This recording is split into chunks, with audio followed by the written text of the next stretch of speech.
When you think of grunge, a few names immediately come to mind: Nirvana, Pearl Jam, Soundgarden. But one band often stands a little apart from the rest, and that's Alice in Chains. Heavy, dark, emotional, they didn't sound like anyone else. And while a lot of people discovered them with the Dirt album in 1992, the truth is, their story started earlier. I'm talking about the debut album, Facelift, the topic of today's video.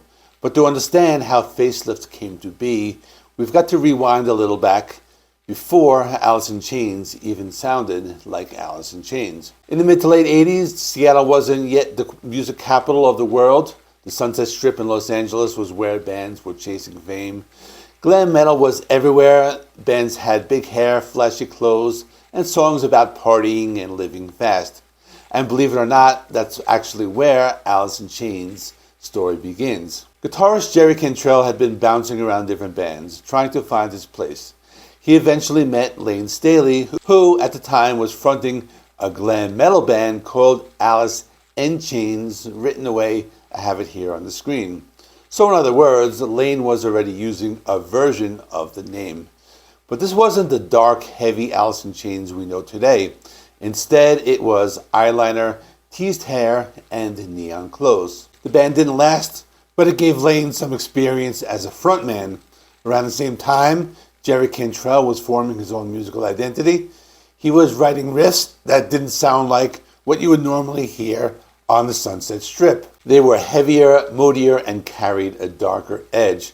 When Jerry Cantrell and Layne Staley finally got together, they started to put together a band that was different from the glam scene that they came out of. It took a while and a few lineup changes, but eventually the real Alice in Chains was born, with Layne on vocals, Cantrell on guitar, Mike Starr on bass, and Sean Kinney on drums. Right away, they had something special. Their sound blended heavy metal riffs with haunting vocal harmonies and raw emotion. Still, they weren't quite there yet. In those early years, they were caught between two worlds: the dying glam metal scene and the rising underground sound that would become grunge. But that tension, that push and pull, is part of what made their debut so unique. By 1989, Alice in Chains had signed with Columbia Records. They were one of the first Seattle bands to land a major record deal, even before Nirvana. At the time, nobody could have predicted how big Seattle music was about to become. The band went into the studio with producer Dave Jordan, who had worked with Jane's Addiction. Together, they started shaping what would become Facelift. Released on August 21st, 1990, the album didn't explode right away. In fact, at first, it looked like it might get lost in the shuffle. Glam metal still ruled MTV, and alternative rock hadn't taken over yet. But Alice in Chains had something different: a darker energy, a mix of metal heaviness, and an eerie atmosphere, and all that came through on Facelift.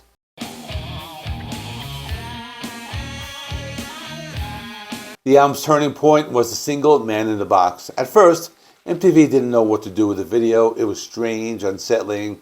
It didn't fit the usual formula, but once it started airing, it grabbed people's attention in a big way. The song itself is unforgettable. That grinding riff from Jerry Cantrell, paired with Layne Staley's haunting voice, it was unlike anything else on the radio. And then there's the chorus, with Layne's chilling use of the talk box effect, that gave his voice this eerie, almost robotic sound, and it made the song instantly recognizable. Lyrically, Man in the Box carried weight too. Layne said it was inspired by censorship, by the way society tries to box people in and control what they see and hear. For a young audience starting to question authority and push back against the mainstream, the song hit home. And once MTV started playing it in heavy rotation, everything changed. Suddenly, Alice in Chains weren't just another new band, they were a force. Man in the Box would go on to earn a Grammy nomination and put Seattle on the map in a way that hadn't been done before. Let's talk about the album cover, because it's one of the strangest and most memorable of the era. The cover features this distorted, almost nightmarish face in red and orange tones. At first glance, it's confusing. What are we even looking at? The story behind this is pretty wild. The band's original idea was to superimpose all four members' faces to create one startling expression. However, the photo that was ultimately chosen was a distorted image of bassist Mike Starr's face. The band liked the photos so much, they decided to name the album Facelift after it. And it worked. In a world of album covers that often featured band photos or flashy logos, Facelift stood out immediately. Just like the music, the cover felt darker, stranger, and more dangerous. While Man in the Box was the big hit, the rest of Facelift is packed with songs that showed just how powerful Alice in Chains could be.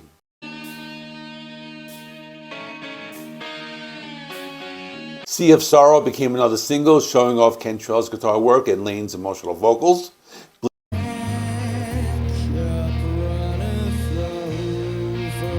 Bleed the Freak captured the band's outsider attitude, a defiant song about standing up against who judge or criticize.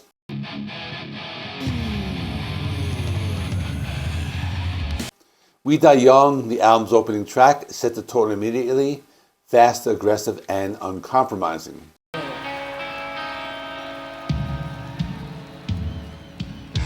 Then you have songs like Love, Hate, Love, which highlighted the emotional depth of the band.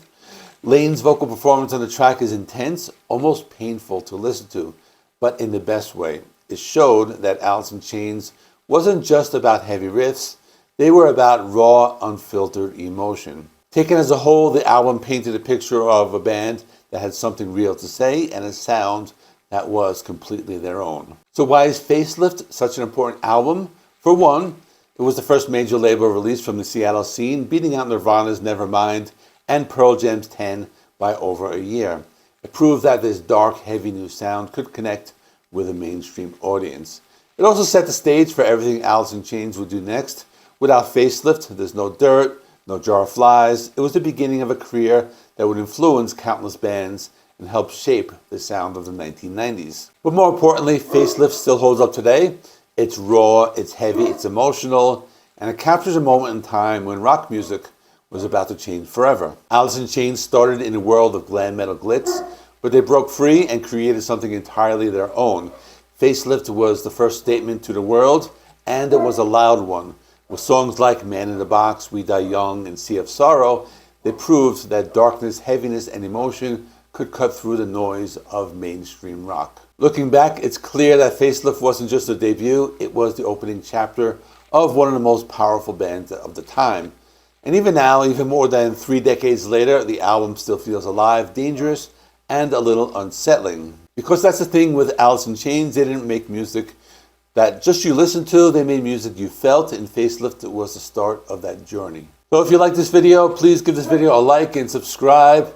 And check out this video I did on Dirt, their next album. It's more of a ranking video, but it's pretty cool. I also did another one on my second channel called JC Rock Seeding Vinyl channel, where I do an unboxing of Dirt. So I've done many different videos on Alice in Chains, so you can check that out next. Thanks for watching. See you in the next one.